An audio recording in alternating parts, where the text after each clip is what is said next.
First trimester எப்படி போச்சு அப்படின்னு சொல்லிட்டு நான் ஆல்ரெடி வீடியோ ஷேர் பண்ணியிருக்கேன். ஸோ அதில் வந்து என்னோட சிம்டம்ஸ், நான் என்ன மாதிரி டெய்லி லைஃப் எப்படி இருக்கும், அது எல்லாமே வந்து டீட்டெயில்டாக வந்து ஷேர் பண்ணியிருக்கேன். ஸோ அதை கண்டிப்பாக செக் பண்ணி பாருங்கள். ஸோ ஃபஸ்ட் ட்ரைமெஸ்டர் வந்து ஆல்மோஸ்ட் ஃபுல்லாகவே வந்து கம்ப்ளீட் பண்ணியாச்சு, சக்ஸஸ்ஃபுல்லாக ஓடிடுச்சு.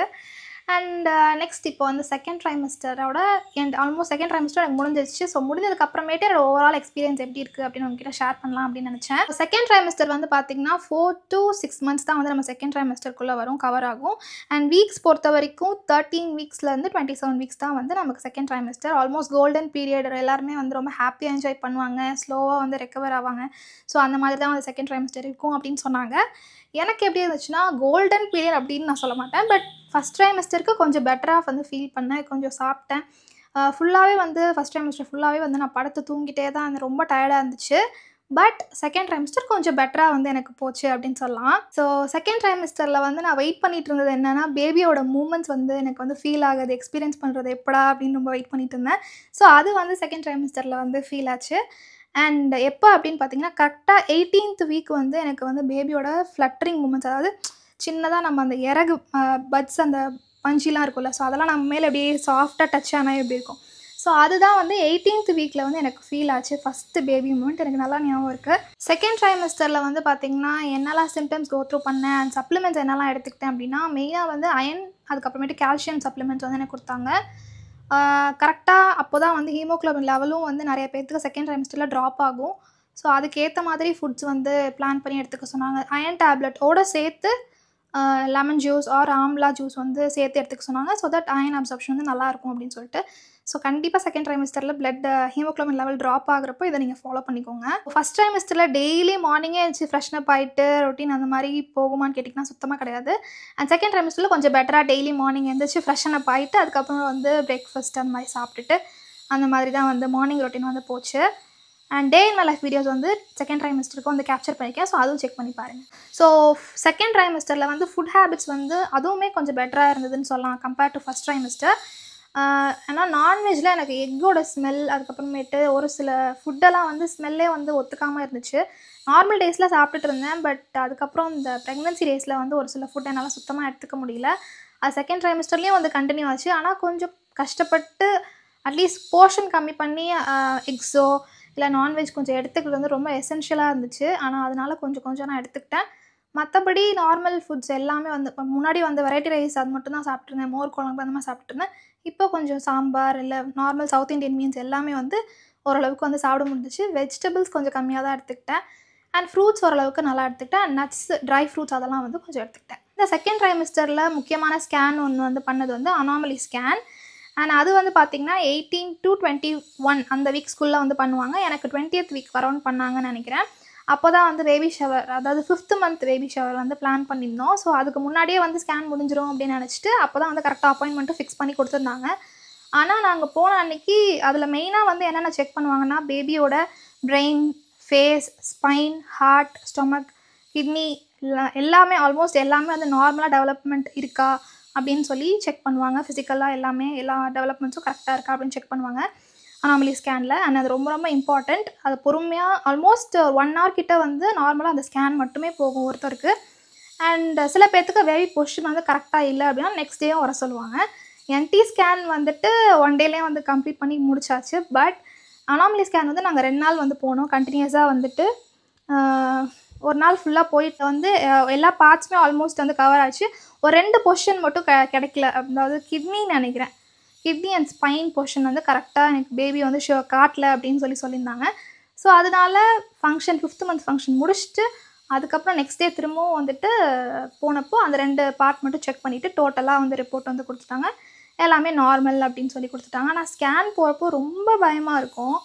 அது ஏன்னே தெரில, அந்த என்டி ஸ்கேனில் ரொம்ப பயமாக இருந்தது. டாக்டரே கேட்டாங்க, ஏன் நீங்கள் டென்ஷனாக இருக்கீங்களா, அதாவது ஸ்டொமக்கில் அவங்க வைப்பாங்கள்ல, அந்த வச்சு ஸ்கேன் பண்ணி பார்க்குறப்பவே அவங்களே கேட்டாங்க, நல்லா தெரியுது நீங்கள் டென்ஷனாக இருக்கிறது, ரிலாக்ஸாக இருங்க அப்படின்னு சொல்லிட்டு இருந்தாங்க. ஏன்னே தெரில, அது ரூம்குள்ளே போகிற வரைக்கும் நார்மலாக இருப்பேன். பட் அந்த ரூம்குள்ளே போய் படுத்தோன்னே ஒரு குட்டி டென்ஷன் ஏதோ ஒன்று ஓடிட்டே இருக்கும். அதே மாதிரி தான் 5th மந்த் இருக்கும்னு நினச்சேன். பட் 5th மந்த்துக்கு கொஞ்சம் பரவாயில்ல, ரிலாக்ஸாக போகணும் அப்படின்னு சொல்லி மைண்டில் ஃபிக்ஸ் பண்ணிவிட்டு அந்த மாதிரி போனேன். ஆனால் 2 டேஸ் வந்து எடுக்கிற மாதிரி இருந்துச்சு. பேபி போர்ஷன் கரெக்டாக காட்டாதனால. அம்னியாட்டிக் ஃப்ளூயிட் வந்து கரெக்டாக இருக்கா, அந்த லெவல் எல்லாமே வந்து செக் பண்ணி எல்லாமே ப்ராப்பராக வந்து ரிப்போர்ட்டில் போட்டு கொடுத்துட்டாங்க. ஸோ இதுக்கப்புறம் தான் வந்து நிறைய பேர் வந்து ட்ராவல் பண்ணி அம்மா வீட்டுக்கு வருவீங்க, இல்லை ட்ராவல் போகிற மாதிரி இருக்கும். அப்போ வந்து என்னென்னா, முக்கியமாக டாக்டர்கிட்ட வந்து கன்சர்ன் வாங்கிக்கோங்க, ட்ராவல் வந்து பண்ணலாமா அப்படின்னு சொல்லிட்டு. அதுக்கு தனியாக டேப்லெட் கொடுப்பாங்க ஃபார் பேபி வந்து சேஃபாக இருக்கிறதுக்கு, ட்ராவலில் எதுவுமே ஆகக்கூடாது அப்படின்றதுக்காக. ஒரு டேப்லெட் வந்து ஒரு ட்ராவலுக்கு முன்னாடி ஒரு 5 டேஸ் அண்ட் டியூரிங் ட்ராவல் வந்து ஒரு 5 டேஸ் இருக்கும்னு நினைக்கிறேன். டோட்டலாக 10 டேஸ் சாப்பிடுவேன். டோட்டலாக 10 டேஸ் வந்து நாங்கள் அந்த டேப்லெட் வந்து சாப்பிட்டுட்டு இருந்தேன். அண்ட் ட்ராவலும் வந்து ஸ்மூத்தாக முடிஞ்சிச்சு. நான் வந்து அம்மா வீட்டுக்கு முன்னாடியே வந்துட்டனால நாங்கள் வந்து ட்ரிப் மாதிரி பிளான் பண்ணி ஒரு 2 டேஸ் வந்து போகணும் அப்படின்னு சொல்லி அங்கே போனேன். ஸோ ட்ராவல் வந்து டாக்டர்கிட்ட கேட்டப்போ அவங்க வந்து ஓகே சொல்கிறாங்களான்னு கேட்டுக்கோங்க, அதுக்கப்புறமேட்டு பிளான் பண்ணுங்கள். அண்ட் லொக்கேஷனும் அவங்கக்கிட்ட கேட்டு டிசைட் பண்ணுங்கள். நான் வந்து ஒரு 4 ஹவர்ஸ் ட்ராவல் பிளான் பண்ணியிருந்தோம். ஸோ அந்த ட்ராவல் பற்றி தனியாக ஒரு வீடியோ வந்து நான் செப்பரேட்டாக ஷேர் பண்ணுறேன். என்னோடய எசென்ஷியல்ஸ்லாம் எடுத்துகிட்டு போனேன். அண்ட் ப்ரெக்னென்சி பில்லோ, ஸோ அது மாதிரி நிறையா எசென்ஷியல்ஸ்லாம் முன்னாடியே வந்து மெடிசன்ஸ், அதுக்கு ரிப்போர்ட்ஸ் எல்லாமே வந்து ப்ராப்பராக எடுத்துகிட்டு தான் வந்து அந்த ட்ரிப் போயிட்டு சேஃபாக வந்தோம். அதுக்கு மெயினாக அந்த டேப்லெட்டும் கொடுப்பாங்க. ஸோ அது வந்து நீங்கள் அது கண்டிப்பாக நீங்கள் கேட்டுக்கோங்க. நீங்கள் சப்போஸ் வேறு ஊர்லேருந்து அம்மா வீட்டுக்கு வரீங்க அப்படின்னா அந்த டேப்லெட் கண்டிப்பாக வந்து எசென்ஷியல்னு நான் நினைக்கிறேன். டாக்டர் கண்டிப்பாக சொன்னாங்க. செகண்ட் ட்ரைமிஸ்டரில் வந்து எங்களோட ஃபேவரட்டான மெமரி வந்துட்டு 5th மந்த் ஃபங்க்ஷன் வீட்டிலே தான் வந்து பண்ணோம். அங்கே ஆன்ட்டி, அங்கிள், அதுக்கப்புறமேட்டு இங்கே வீட்டில் அம்மா, அப்பா, குட்டியாக வந்து வீட்டில் சிம்பிளாக மொத்தமாகவே ஒரு 10 மெம்பர்ஸ் அவ்வளோதான் இருந்தோம் அந்த 5th மந்த் ஃபங்க்ஷனில். ஆனால் வந்து எல்லாருமே வந்து முன்னாடி நாளே வந்து டெக்கார்லாம் பண்ணி வீட்லேயே எல்லா ப்ராடக்ட்ஸும் வந்து அமேசானில் தான் வந்து ஆர்டர் பண்ணேன். நான் தான் வந்து செலக்ட் பண்ணேன். பேக்ரவுண்டுக்கு, பேக்ட்ராப் எல்லாத்துக்கும் வந்து டிசைன்லாம் பிளான் பண்ணிவிட்டு, அதுக்கப்புறம் 5 வகையான சாப்பாடு வந்து எனக்காக செஞ்சுருந்தாங்க அம்மா. ஸோ அது எல்லாமே வந்து எல்லாருமே ஊட்டி விட்டாங்க. ஊட்டி விட்டதுலேயே எனக்கு வந்து ஃபுல் ஆகிடுச்சு. அன்றைக்கி லன்ச் அவ்வளோதான், அதே லன்ச்சாக முடிஞ்சிருச்சு. ஸோ அது தனியாக 5th மந்த் விலாகும் வந்து நான் எடுத்து. ஸோ 5th மந்தில் வந்துட்டு வீட்டில் இருக்கவங்க எல்லாத்துக்கிட்டையுமே வந்து ஜெண்டர் ப்ரெடிக்ஷன் வந்து சும்மா கேட்டுட்டு இருந்தோம். ஸோ பாயா, கேர்ளா அப்படின்னு சொல்லிட்டு. ஸோ எல்லாருமே ஒரே ஜெண்டர் தான் சொன்னாங்க.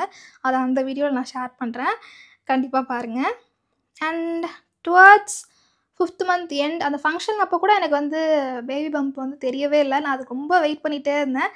அண்ட் எண்டுனா 6th மந்த் எண்டில் தான் வந்து எனக்கு வந்து பேபி பம்ப் வந்து நல்லா கிளியராக வந்து தெரிய ஆரம்பிச்சிச்சு.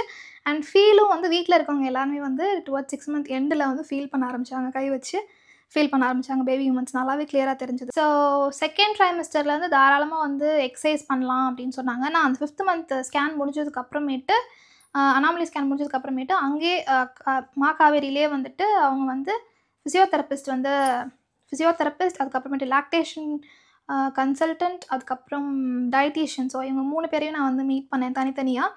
ஒரே நாளில் 3 பேருமே வந்து அப்பாயின்மெண்ட் ஃபிக்ஸ் பண்ணி அதுக்கு வந்து என்ன மாதிரி டயட் சார்ட் எடுத்துக்கணும் அப்படின்னு சொல்லி எனக்கு ஒரு ஷீட்லேயே வந்து கிளியராக கொடுத்துட்டாங்க. அதோட பிக்சர் நான் வந்து சைடில் ஆட் பண்ணுறேன், வேணால் நீங்கள் ஸ்க்ரீன்ஷாட் எடுத்துக்கோங்க.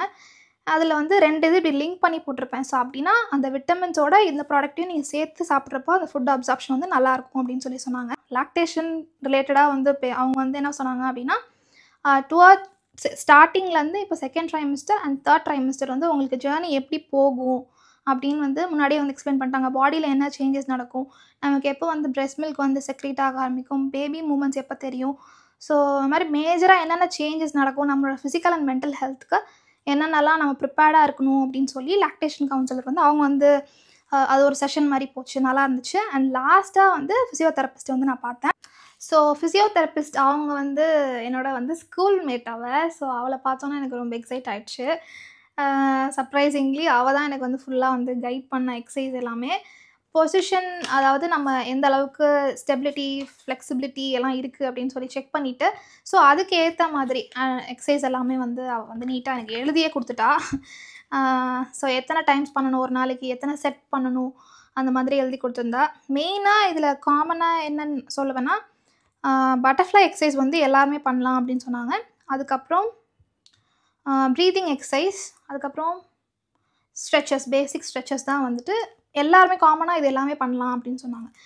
அதுக்கப்புறம் மற்றபடி நீங்கள் தனித்தனியாக போகிறப்போ உங்களுக்கு வேறு ஏதாவது எக்ஸசைஸ் ஆட் பண்ணலாம், ஆரல்ஸ் இதெல்லாம் வேணாம் அப்படின்னு சொல்லலாம். அதெல்லாம் உங்களோட கண்டிஷனை பொறுத்து. எக்ஸசைஸ் மட்டும் நீங்கள் டாக்டர்ஸை கேட்டுட்டு அதுக்கப்புறம் நீங்கள் வந்து ஸ்டார்ட் பண்ணுங்கள். Exercise, yoga, any type of exercise வந்து ப்ரெக்னன்சியில் ஸ்டார்ட் பண்ணுறீங்க அப்படின்னா டாக்டர்ஸை கேட்டுட்டு உங்களோட கண்டிஷன் பொறுத்து நீங்கள் வந்து ஸ்டார்ட் பண்ணுங்கள். அதுதான் வந்து பெஸ்ட்டாக இருக்கும்னு நான் நினைக்கிறேன். சொல்லும்போது நான் ஒரு லெகின் ஒன்று வாங்கினேன், மெட்டர்னிட்டி லெகின்னு சொல்லிட்டு. ஸோ அது ரொம்ப கம்ஃபர்டபுளாக இருக்கும். ஸோ ஸ்ட்ரெச் பண்ணி உட்காந்து நம்ம பண்ணுறதுக்கு. அண்ட் நார்மலாக ஒரு டிஷர்ட் இது வேர் பண்ணிவிட்டு டெய்லி ஈவினிங் வந்துட்டு நீங்கள் அந்த எக்ஸசைஸ் பண்ணலாம். எனக்கு ஒரு நாளைக்கு 4 டைம்ஸ் வந்து இந்த எக்ஸசைஸ் பண்ண சொல்லி கொடுத்தாங்க. நீங்கள் வந்து உங்களால் மேக்ஸிமம் எவ்வளோ வந்து பண்ண முடியுதோ அந்த டைம் பண்ணுங்கள். அண்ட் ப்ரீத்திங், பட்டர்ஃப்ளை எக்ஸசைஸ், அதுக்கப்புறமேட்டு பேசிக் ஸ்ட்ரெச்சஸ் நம்ம யூஸ்வலாக பண்ணுவோம்ல, கை காலுக்கு நீஸ்க்கு எல்லாத்துக்குமே வந்து பேசிக் ஸ்ட்ரெச்சஸ் வந்து பண்ணிங்கன்னா கொஞ்சம் எஃபெக்டிவாக இருக்கும். அதுக்கப்புறம் நம்ம ட்ரை பண்ணுவோம். அண்ட் அதுக்கப்புறம் நார்மல் பாசிபிள்னா நார்மல் ஆகட்டும், இல்லாட்டி சி செக்ஷன் ஆகட்டும். அண்ட் லாக்டேஷன் கன்சல்டன்ட் வந்து எனக்கு சொன்னதில் ரொம்ப பிடிச்ச விஷயம் என்ன அப்படின்னா, எல்லா டெலிவரியுமே வந்து நார்மல் டெலிவரி தான். என்னென்ன டைப் ஆஃப் டெலிவரிஸ் இருக்குது அப்படின்னா, சி செக்ஷன் இல்லாட்டி வெஜைனல் டெலிவரி தான் இருக்குது. ரெண்டுமே நார்மல் டெலிவரி தான். சி செக்ஷன், இன்னொன்று வெஜைனல் டெலிவரி. ஸோ நார்மல் டெலிவரினா என்ன அப்படின்னா, பேபியும் மதரும் வந்து சேஃபாக இருக்காங்களா final end of the labour session, அதுதான் வந்துட்டு நார்மல் டெலிவரி அப்படின்னு சொல்லி mom to be or new மாம்ஸ்க்கு வந்து செகண்ட் ட்ரைமிஸ்டர் வந்து கண்டிப்பாக பெட்டராக தான் இருக்கும். ஃபஸ்ட் ட்ரைமிஸ்டரை விட கண்டிப்பாக செகண்ட் ட்ரைமிஸ்டர் பெட்டராக தான் இருக்கும். எதெல்லாம் சாப்பிட முடியுதோ அதெல்லாம் ஃபஸ்ட் ட்ரைமிஸ்டரில் சாப்பிடுங்க. செகண்ட் ட்ரைமிஸ்டரில் அப்படியே கொஞ்சம் இம்ப்ரூவ் பண்ணி கொஞ்சம் ஃபோக்கஸ் பண்ணி கஷ்டப்பட்டு இந்த ப்ரோட்டீன் ரிச் ஃபுட்ஸ் கண்டிப்பாக எடுத்துக்கோங்க. முட்டை, சிக்கன், ஸோ அந்த மாதிரி எடுத்துக்கோங்க. ட்ரை ஃப்ரூட்ஸ் எடுத்துக்கோங்க. இதெல்லாம் வந்து மெயினாக எடுத்துக்கோங்க. வேறு என்ன நான் சொல்லுவேன், எக்ஸசைஸ், ப்ரீதிங் எக்ஸசைஸ், மெடிடேஷன் வந்து ஸ்டார்ட் பண்ணுங்கள். அதுக்கப்புறமேட்டு அஃபர்மேஷன்ஸ் வந்து ப்ரெக்னன்சி அஃபர்மேஷன் சொல்லிட்டு நீங்கள் யூடியூப்பில் சர்ச் பண்ணிங்கன்னா கண்டிப்பாக வரும். அது எக்ஸாம்பிளாக வச்சுட்டு நீங்களாக உங்களுக்கு பேபிக்கு வந்து எழுதுங்க. ஸோ அந்த மாதிரி 10 அஃபர்மேஷன்ஸ் வந்து நானும் எழுதி வச்சுருக்கேன். ஸோ அதுவும் வந்து எனக்கு சொன்னாங்க, அஃபர்மேஷன்ஸ் டெய்லி எழுதலாம், படிக்கலாம் அப்படின்னு சொல்லிட்டு. ஃபஸ்ட் ட்ரைமிஸ்டர்லாம் சில நாள் வந்து எனக்கு ரொம்ப கில்ட்டியாக இருக்கும். நான் சாப்பிட்றது வந்து பேபிக்கு வந்து நியூட்ரிஷன் வந்து கரெக்டாக போகுதா, பத்துதா, ஃபஸ்ட்டு வாமிட் வேறு எடுத்துருவேன் சாப்பிட்ட உடனே. அயன் டேப்லெட் வந்து எனக்கு சுத்தமாக செட் ஆகலை. சப்போஸ் அவங்களுக்கு அந்த டேப்லெட்ஸ் ஏதாவது செட் ஆகலை அப்படின்னா நெக்ஸ்ட் விசிட்லேயே வந்து டாக்டர்கிட்ட கொடுத்து சேஞ்ச் பண்ணிக்கோங்க. அதுக்கு கூட ஆப்ஷன் இருக்குது. அண்ட் சேஞ்ச் பண்ண உடனே அந்த டேப்லெட் செட் ஆகுதான்னு பாருங்கள். அதுவும் எனக்கு செட் ஆகிறதுக்கு ஒரு 2-3 டேஸ் ஆச்சு. அதுக்கப்புறம் செகண்டாக சேஞ்ச் பண்ண டேப்லெட் வந்து எனக்கு செட் ஆகிடுச்சு. அதுக்கப்புறம் வாமிட்டும் வந்து கம்ப்ளீட்டாக வந்து செகண்ட் ட்ரைமிஸ்டரில் ஸ்டாப் ஆகிடுச்சு. மெயினாக வாமிட் ஸ்டாப் பண்ணது நான் சொல்லணும்னு நினச்சேன். கண்டிப்பாக அது வந்து ஸ்டாப் பண்ணோன்னே எனக்கு சாப்பிட முடிஞ்சது கொஞ்சம் பெட்டராக. ஸோ அதை சாப்பிட முடியாமல் இருந்தப்போ வந்து ரொம்ப கில்ட்டியாக ஃபீல் பண்ணேன். எனக்கு பத்துதா என்னன்னு தெரியலையே அப்படின்னு சொல்லிட்டு. ஆனால் நீங்கள் உங்களுக்கு பசி வரப்போ வந்து நீங்கள் சாப்பிடுங்க. ஸ்ப்ளிட் பண்ணி சாப்பிடுங்க. ஒரே டைமில் 2 பேர்த்துக்கு சாப்பிட்ணும் அப்படின்லாம் இல்லை. நீங்கள் எப்போதும் சாப்பிட்ற அளவு சாப்பிடுங்க. அண்ட் ஸ்ப்ளிட் பண்ணி சாப்பிடுங்க. பசி வரப்போ திரும்பவும் அடுத்தது எடுத்துக்கும். ஸோ என்னோடய விஷன் போர்டில் வந்துட்டு one of the vision board வந்துட்டு நான் ப்ரெக்னென்ட் ஆகணும் அப்படின்னு சொன்ன ஒரு இது லிஸ்ட்டில் இருந்தது. அதுவும் என்ன பேபின்னு கூட நான் ஃபோட்டோ கட் பண்ணி நான் அந்த விஷன் போர்டில் வந்து நான் ஸ்டிக் பண்ணி வச்சுருக்கேன். ஸோ அதுவும் நான் லாஸ்ட்டாக சொல்கிறேன். இந்த இயரோட எண்டில் வந்து விஷன் போர்டு காமிச்சு நான் என்னால் அச்சீவ் பண்ணேன்னு சொல்கிறேன். அதில் ஆல்மோஸ்ட் எல்லாமே நான் வந்து டச் பண்ணிவிட்டு அதை வந்து நானாக தான் வந்து பண்ண முடியாமல் சில இதெல்லாம் இருந்தது. எக்ஸாம்பிள் என்னென்னா, என்னால் சுத்தமாக வந்து மேக்கப் போய் அங்கே ப்ரைடல் அட்டெண்ட் பண்ணுவேன்னா எனக்கு பாடியில் ஃபிசிக்கலாக என்னால் முடியுமான்னு எனக்கு ரொம்ப டவுட்ஃபுல்லாக இருந்துச்சு. ஸோ அவங்களோட பிக் டேவை நான் ஸ்பாயில் பண்ண வேணாம் அப்படின்னு சொல்லிட்டு நான் ஃபோட்டோஷூட்லாம் நான் பண்ணியிருந்தேன். ஆக்சுவலாக ஃபோட்டோஷூட் முடிச்சதுக்கப்புறம் எனக்கு 2-3 கிளைண்ட்ஸ் வந்து காண்டாக்ட் பண்ணாங்க. ப்ரைடல், மேக்கப்புக்கு, மேரேஜ், வெட்டிங் எல்லாத்துக்குமே காண்டாக்ட் பண்ணாங்க. என்னால் எடுக்க முடியல. ஸோ ரிஸ்க் எடுக்க வேணாம் அப்படின்னு சொல்லிட்டு இப்போ நான் கொஞ்சம் பாஸ் பண்ணி வச்சுருக்கேன். அண்ட் ஃப்யூச்சரில் திரும்பவும் வந்துட்டு மேக்கப்ஸ்லாம் வந்து கான்ஃபிடெண்ட்டாக வந்து போய் பண்ணணும் அப்படின்னு சொல்லி வெயிட் பண்ணிகிட்ருக்கேன். ப்ரைடல் மேக்கப்பும் பண்ணிகிட்ருக்கேன், யூடியூப்பும் சைடில் பண்ணிகிட்ருக்கேன். கொஞ்சம் எதுவுமே பண்ணாமல் இருக்கோம் அப்படின்ற ஃபீல் வரப்போ வந்து எனக்கு யூடியூப்பில் ஃபுல்லாக கொஞ்சம் இறங்கிடலாம் இந்த டைமில் அப்படின்னு தோணுச்சு. ஸோ அதில் கொஞ்சம் இன்வால்வ்டாக கொஞ்சம் மேக்ஸிமம் என்னால் முடிஞ்ச அளவுக்கு நான் வீடியோஸ்லாம் எடுத்து வச்சு போஸ்ட் பண்ணிகிட்ருக்கேன். அண்ட் இப்போ கொஞ்சம் வந்து வியூஸ் வந்து போயிட்டுருக்கு உங்களோட சப்போர்ட்னால. அண்ட் கண்டினியூ அதே சப்போர்ட் வந்து கொடுத்தீங்கன்னா I will be very happy. இந்த வீடியோ நீங்கள் என்னோடய ப்ரெக்னன்சிக்கு அப்புறம் பார்த்தீங்கன்னா ப்ரைடல் புக்கிங்ஸ் இருந்துச்சுன்னா காண்டாக்ட் பண்ணுங்கள். அப்பப்போ நடுவில் ஒரு சில பேர்த்துக்கிட்ட வந்து நான் சொல்ல ஆரம்பித்தேன் நான் ப்ரெக்னெண்ட்டாக இருக்கேன் அப்படின்னு சொல்லிட்டு. யூடியூப்லேயும் வந்து நாங்கள் ட்ராவல் பண்ணோம்ல, ஸோ அந்த டைமில் ஒரு ஃபோட்டோஷூட் மாதிரி பண்ணோம். ஸோ அதை வந்து போஸ்ட் பண்ணி தான் ஃபஸ்ட் டைம் நான் வந்து யூடியூப்பில் எல்லாருக்கும் வந்து ரிவீல் பண்ணேன். அண்ட் அதை பார்த்து நிறைய பேர் விஷ் பண்ணாங்க. அதுக்கப்புறம் தனியாக நிறைய பேர் டெக்ஸ்ட் பண்ணி விஷ் பண்ணாங்க. ஸோ எல்லாருக்குமே வந்து தேங்க்யூ ஸோ மச். வந்து ப்ரெக்னென்சி ரிலேட்டடாக வீடியோஸ் எல்லாமே வந்து போஸ்ட் பண்ணுறேன். 7th மந்த் ஃபங்க்ஷன்ஸ், அதுக்கப்புறம் ஹாஸ்பிட்டலுக்கு தேவையான திங்ஸ்லாம் நான் எங்கே வாங்குறேன், மோஸ்ட்டாக வந்து ஆன்லைனில் 2, 3 இன்ஸ்டா பேஜஸ் பார்த்து வச்சுருக்கேன். ஸோ அதில் வாங்கலாமா, இல்லை நேரில் போய் எனக்கு இதுக்கப்புறம் நான் ஷாப்பிங் பண்ணுறதுக்கு எனக்கு சத்தியமாக எனர்ஜி இருக்குமான்னு தெரியல. ஸோ அதனால் ஆன்லைன்லேயே வந்து மோஸ்ட்டாக பர்ச்சேஸ் பண்ணால் உங்களுக்கும் லிங்க் ப்ரொவைட் பண்ணி ஈஸியாக இருக்கும். நீங்களும் டேரெக்டாக வந்து காண்டாக்ட் பண்ணிக்கலாம். ஸோ அந்த மாதிரி தான் பிளான் பண்ணிகிட்ருக்கேன். அண்ட் இப்போ வந்து ரெகுலராக இனிமேல் வந்து ஹாஸ்பிட்டல் விசிட்ஸ் இருக்கும். மறக்காமல் சேனலை வந்து சப்ஸ்கிரைப் பண்ணி வச்சுக்கோங்க. ஸோ என்னோடய வீடியோஸ் எல்லாமே வந்து கண்டிப்பாக நியூ மாம்ஸாக இருக்கீங்க அப்படின்னா, மாம் டு பீயாக இருக்கீங்க அப்படின்னா உங்களுக்கு எல்லாத்துக்குமே யூஸ்ஃபுல்லாக இருக்கும்னு நினைக்கிறேன். அண்ட் இது எல்லா சிம்டம்ஸும் உங்களுக்கும் இருக்கணும் அப்படின்னு சொல்லி மைண்டில் ஃபிக்ஸ் பண்ணாதீங்க. ஒருத்தருக்கும் ஒரு சிம்டம்ஸ் வரும். ஸோ ரொம்ப பயப்படாமல் கொஞ்சம் கான்ஃபிடென்ட்டாக வந்து ப்ரெக்னென்சியை வந்து கொஞ்சம் என்ஜாய் பண்ணி மூவ் ஆன் பண்ணிவிடுங்க. ஏன்னா ஃபுல்லாக என்ஜாய் பண்ண முடியாது நம்மளால். அப்பப்போ கிடைக்கிறத என்ஜாய் பண்ணிக்கோங்க. நமக்கு இந்த டைமில் கேட்குறது எல்லாமே கிடைக்கும். ஸோ அதை கொஞ்சம் யூட்டிலைஸ் பண்ணிக்கோங்க. அண்ட் ஹெல்த்தியாக சாப்பிடுங்க, ஹாப்பியாக இருங்க. And that's it. பாய்.